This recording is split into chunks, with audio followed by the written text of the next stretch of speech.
उत्तर प्रदेश में उपचुनावों का स्केड्यूल तो जारी हुआ है, लेकिन एक सीट पर तस्वीर अब भी साफ नहीं हो पाई है। मलकीपुर सीट, आखिर इस सीट पर कौन लड़ेगा, कब चुनाव होंगे, ये कुछ सामने अब तक नहीं आ पाया है। मेरे साथ इस वक्त अवधेश प्रसाद जी मौजूद हैं, अयोध्या के सांसद और जो मलकीपुर सीट से पहले विधानसभा में रहे हैं।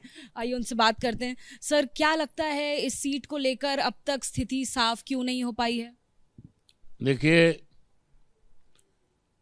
फैजाबाद के देवतुल्य मतदाताओं ने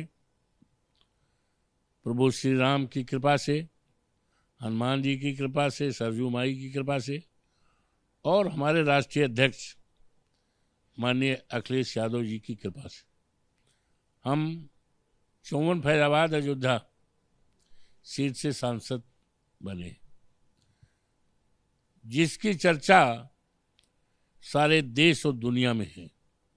चुनाव के पहले लोगों का निगाहें इस सीट पर थी, क्योंकि भारतीय जनता पार्टी ने और माननीय प्रधानमंत्री जी ने 22 जनवरी को वो प्राण प्रतिष्ठा किया था मंदिर का, और ये किया था कि हम प्रभु श्री राम को लाए, ऐसा उन्होंने प्रदर्शन किया, उंगली पकड़ के लाए। जबकि नोबडी कैन इमेजिन कि प्रभु श्री राम को कोई ला सकता है।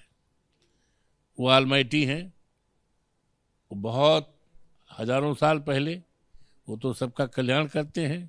रामचरित मानस में लिखा, सब जगह लिखा है, राम के राज में किसी को किसी प्रकार की तकलीफ नहीं, दैविक भौतिक तापा, राम राज का हुनम व्यापा। तो ये बहुत पहले लिखा गया था, लेकिन आदरणीय प्रधानमंत्री जी ने 22 जनवरी को ये प्रदर्शित किया कि हम राम को लाए हैं मंदिर निर्माण में, जबकि मंदिर आज भी अधूरा है। मंदिर में अभी साल 1.5 साल लगेगा, मुहूर्त भी नहीं था संतों ने, साधु संतों ने। तो ये सारे कारण आप देखते हैं इस सीट के चुनाव। हाँ जी। तो ये सीट बड़ी महत्वपूर्ण सीट है, और उस सीट से ये सीट जो है 54 फैजाबाद, उसमें मिल्कीपुर विधानसभा भी शामिल है, जहां से हम विधायक थे। 35,000 वोट से हमें जिताया था, 12 में, 22 में जिताया था, और इस चुनाव में भी, जिसमें हम लोकसभा चुनाव जीते हैं, 4 जून को नतीजा आया है, ये मिल्कीपुर सीट भी उसमें शामिल है, वहां से हम जीते हैं। तो ऐसा है। अब आपके बेटे अजीत प्रसाद जी भी यहाँ से जीतने के लिए तैयार हैं क्या? इसी डर से सर नहीं कर रहे?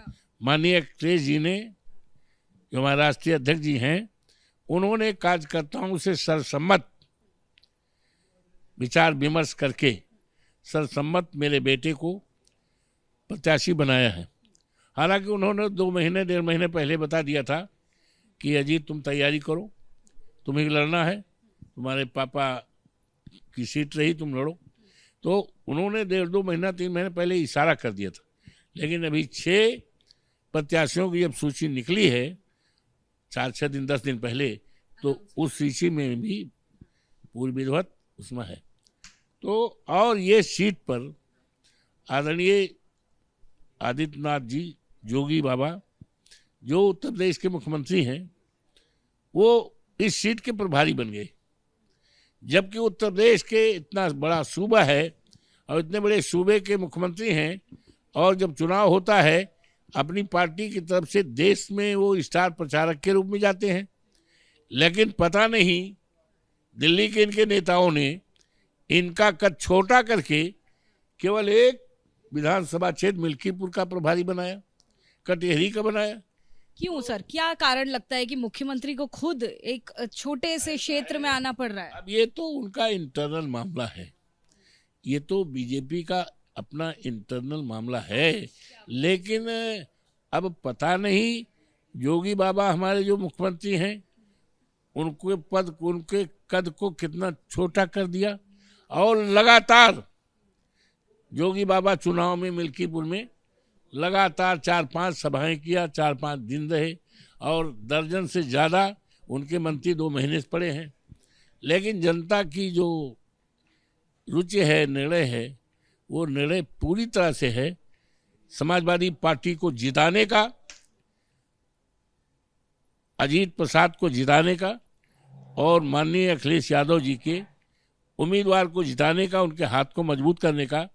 और इसकी मिल्कीपुर से ही 27 में समाजवादी पार्टी के सरकार बनने का रास्ता मिल्कीपुर से ही जाएगा। इसी के साथ में क्योंकि बहराइच में जो कुछ हो रहा है उसका असर भी इस चुनाव पर होगा, इस सीट पर भी देखने को मिलेगा। तो ये चुनाव भारतीय जनता पार्टी को पता है कि हम चुनाव हारेंगे और अयोध्या से लगी, अयोध्या की सीट हारे हैं, सारी दुनिया में चर्चा है। तो अब वो सोचते हैं कि इसमें भी हारेंगे तो डबल चर्चा हो जाएगी। तो हार के डर से ये चुनाव को सही सूचना, भाई जब वैकेंट हो गई 12 जून को मैंने इस्तीफा दे दिया, 13 जून को उत्तर प्रदेश विधानसभा अध्यक्ष की तरफ से स्वीकार कर दिया गया और नोटिफिकेशन हो गया। उसी दिन हमारे नेता माननीय अखिलेश जी ने भी इस्तीफा दिया था करहाल से और उनका भी 13 तारीख को स्वीकार हो गया, नोटिफिकेशन हुआ और ये दोनों सीटें वैकेंट कर दी गई। और इसकी सूचना चुनाव आयोग को, इसकी सूचना सारे अधिकारियों को, सब जगह सूचना हो गई कि ये सीट वैकेंट हो गई। तो जब वैकेंट हो गई तो चुनाव न कराने का ये कुछ समझ नहीं आता है। लेकिन ये निर्णय तो सर इलेक्शन कमीशन का है ना?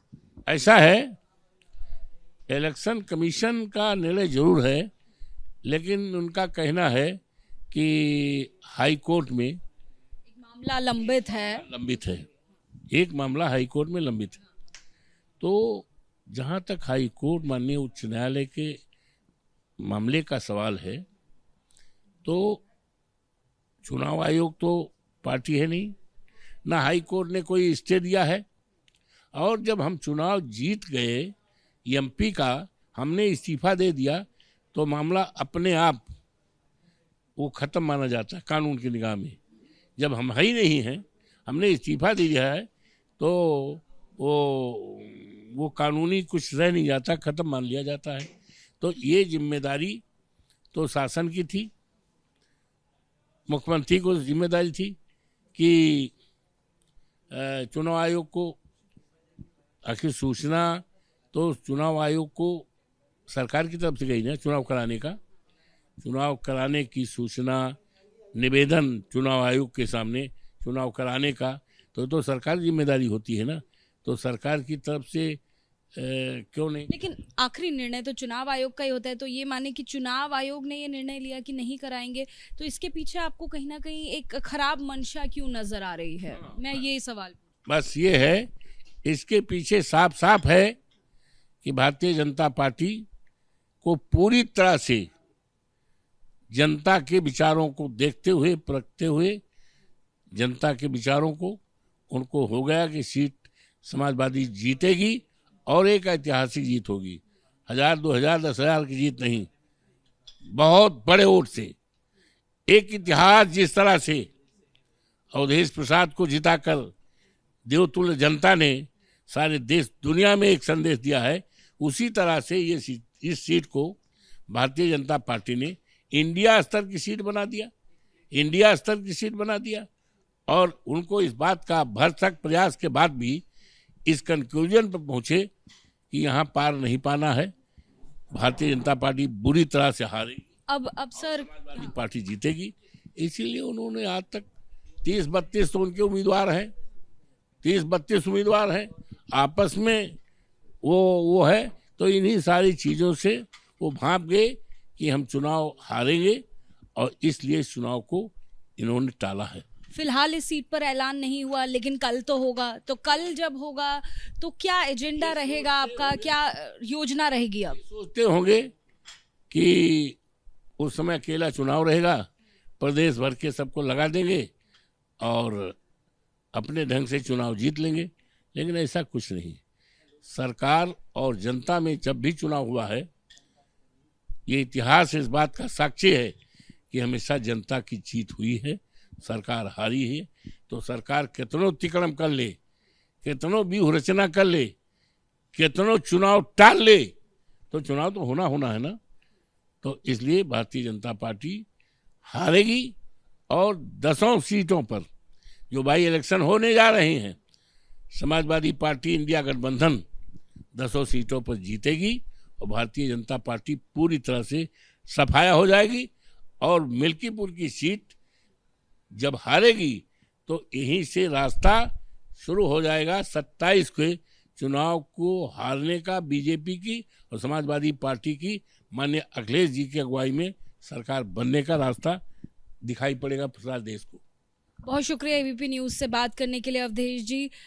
एबीपी न्यूज के साथ जुड़े थे पूर्व विधायक मलकीपुर सीट से और मौजूदा सांसद अयोध्या के। साफ तौर पर उनका कहना है कि मलकीपुर सीट से जहां पर प्रत्याशी मिल्कीपुर सीट जहां से प्रत्याशी उनके बेटे को इस बार बनाया गया है। फिलहाल सीट पर चुनाव कब होंगे ये अनाउंस तो नहीं हुआ है, लेकिन पूरी तरह से आश्वस्त हैं कि उस सीट पर जीत उनके बेटे की होगी, समाजवादी पार्टी की होगी। और पूरी तरह से तिकड़म लगाई जा रही है कि उस सीट पर बीजेपी विजयी रहे, इसलिए इस तरह की योजनाएं बीजेपी के द्वारा बनाई जा रही हैं। ये आरोप साफ तौर पर अवधेश जी लगाते हुए नजर आए। कैमरामैन चाको के साथ Ajatika Singh, ABP news, Delhi. For exclusive and insightful videos, subscribe to our new channel ABP Live Premium.